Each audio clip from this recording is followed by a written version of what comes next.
LIC पर आम आदमी को इतना भरोसा था कि अपने मेहनत की कमाई के बाद जो कुछ पैसा बचता था वो जीवन में एलआईसी ज़रूर करवाता था। लेकिन आज मोदी सरकार में पहले एलआईसी को बेचने की बात चल रही थी, फिर प्राइवेटाइजेशन की बात है, और अब जो इसके शेयर है उसको बेचने की बात चल रही है। और इसको लेके जो कर्मचारी है एलआईसी में, उन्होंने मोर्चा खोल रखा है, और वो भी सभी जो सांसदगण हैं उनसे मिलकर अपनी पीड़ा बता रहे हैं कि एलआईसी पे आम आदमी को भरोसा है, और इस तरीके जो सरकार इसके शेयर बेच रही है, प्राइवेटाइजेशन कर रही है, वो गलत है। और इसी को लेके ये अभी संघर्ष चल रहा है। हम इसी कड़ी में बात करते हैं। सर, आप एलआईसी में कार्यरत हैं, आप बताइए जो ये मुद्दा चल रहा है इसका निजीकरण करने का, इसके शेयर मार्केट में बेचने का, तो आप इसके लिए क्या कर रहे हैं?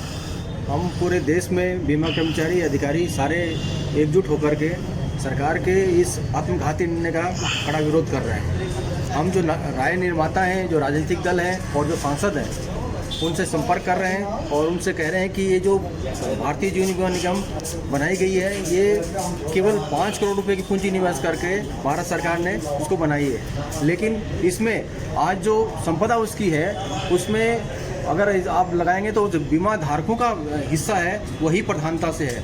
आज 5 करोड़ की पूंजी सरकार ने लगाई थी, उसके बदले में आज जो है वो 35 लाख करोड़ रुपए की संपदा में कन्वर्ट हो गई है। और हमारी एलआईसी के पीछे जो बनाने का ध्येय था, वो मुख्य रूप से हमारे देश के आज़ादी के आंदोलन में जो हमारे देश की आज़ादी के लड़ने वाले लोग थे, उनकी भावना का प्रत्यक्ष रूप से जो है उसमें निर्माण में उसका ध्येय लिया गया है। उनका मानना था कि देश की जो जनता का बचत है उसमें सरकार का नियंत्रण होना चाहिए, और चूंकि सरकार का जहाँ नियंत्रण होता है तो वो जनता का धन जनता के लिए, जनता के द्वारा निवेश होता है। लेकिन वही जनता का धन अगर किसी निजी हाथ में पहुंच जाता है तो किसी व्यक्ति के मुनाफे के लिए काम आता है। तो इसी दृष्टिकोण को ध्यान में रखते हुए 1956 में इसका राष्ट्रीयकरण किया गया था। और उससे पहले आपको मालूम है कि 245 बीमा कंपनियां थी जो लोगों का पैसा ले तो लेती थी, लेकिन उनको दावों का भुगतान नहीं करती थी। लोगों को कोई भी सुरक्षा नहीं थी। बीमा का मतलब भरोसा, वो उन्होंने खोया हुआ था, और उस भरोसे को जमाने के लिए ही इसका राष्ट्रीयकरण किया गया था। और आज इस स्थिति को उल्टा जा रहा है। आज देखिए, आज हमारे एलआईसी ने जो 5 करोड़ की पूंजी थी, उसके बदले में 35 लाख करोड़ रुपए की संपदा अर्जित की है। उसमें अगर हम देखेंगे तो सरकार को 5 करोड़ की पूंजी के बदले हर साल तकरीबन जो है 5,000 करोड़ रुपए से ऊपर ज़्यादा डिविडेंड देते हैं। और हम उसमें अगर आप हिसाब लगाएंगे तो वो बाकी जो डिविडेंड का जो हिस्सा है 100 में से केवल 5% हम सरकार को देते हैं, और 95% बीमा धारकों के पास जाता है। तो इसका असली मालिक कौन हुआ? बीमा धारक। जिसके पास 95% शेयर है वो है उसका असली मालिक। इस बारे में कौन निर्णय कर सकता है? बीमा धारक ही इसका निर्णय कर सकता है कि इसको किस रूप में रखना चाहिए। तो बीमा धारक जो है वो इसका इसी वर्तमान स्वरूप को बनाए रखना चाहता है कि इसमें सरकार का स्वामित्व बना रहे, और उसीलिए उसने बीमा किया है। उसका भरोसा सरकार के स्वामित्व के कारण जो है उसका टिका हुआ है।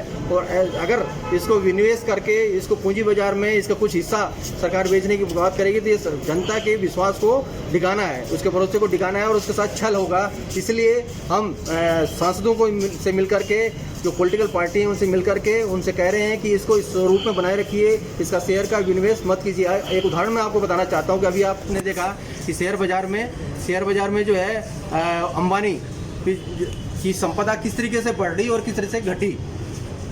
कुछ दिन पहले, 1 महीने पहले वो 7वें स्थान पे थे, और 15 दिन में वो 7वें से 6वें से और फिर जो 4थे स्थान पे आ गए, और उसके बाद फिर से अब वो 7वें स्थान पे चले गए। तो पूंजी बाजार में जो है सट्टा बाजार है, वहाँ किसी की संपदा का मूल्य कब चाहे गिरा देंगे, जब चाहे बढ़ा देंगे। तो ऐसी स्थिति जो है जनता के हित में नहीं है। इसलिए हम चाहते हैं कि इसको सरकार के पूर्ण स्वामित्व में रखा जाए, और यही हमारी अपेक्षा है। अगर सरकार इस पे ध्यान नहीं देगी तो हम जनता के एक एक व्यक्ति तक जाएंगे और जनता को उसके साथ हमारे साथ आंदोलन में खड़ा करेंगे। सर, आपका नाम बताएं। रामचंद्र शर्मा, अध्यक्ष northern zone insurance employees association.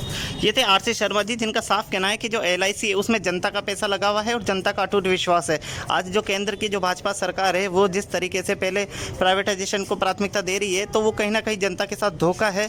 और जो यहाँ के एलआईसी के कर्मचारी, उनका साफ कहना है कि ये जनता के साथ जो धोखा कर रही है सरकार, ये इनका विरोध करते हैं। और सरकार को चेतना चाहिए कि जो जनता का विश्वास है वो बनाए रखे, क्योंकि लोकतंत्र में जनता ही है जिसके बदौलत सत्ता काबिज की जाती है। लेकिन वर्तमान में जो स्थितियाँ आ रही है भाजपा केंद्र और मोदी सरकार के द्वारा, जो जनता के साथ विश्वासघात कर रहे हैं, और जो संगठन थे जैसे एलआईसी जैसे काफ़ी बड़े संगठन थे जो कि इतनी संघर्ष 70 साल 80 साल के बाद जब जाके इस मुकाम पे पहुंचे हैं, आज उन्हें बेचने की बात करिए तो कहीं ना कहीं ये जनता के साथ धोखा है, और जिसका खामियाजा भी केंद्र सरकार को भुगतना पड़ सकता है।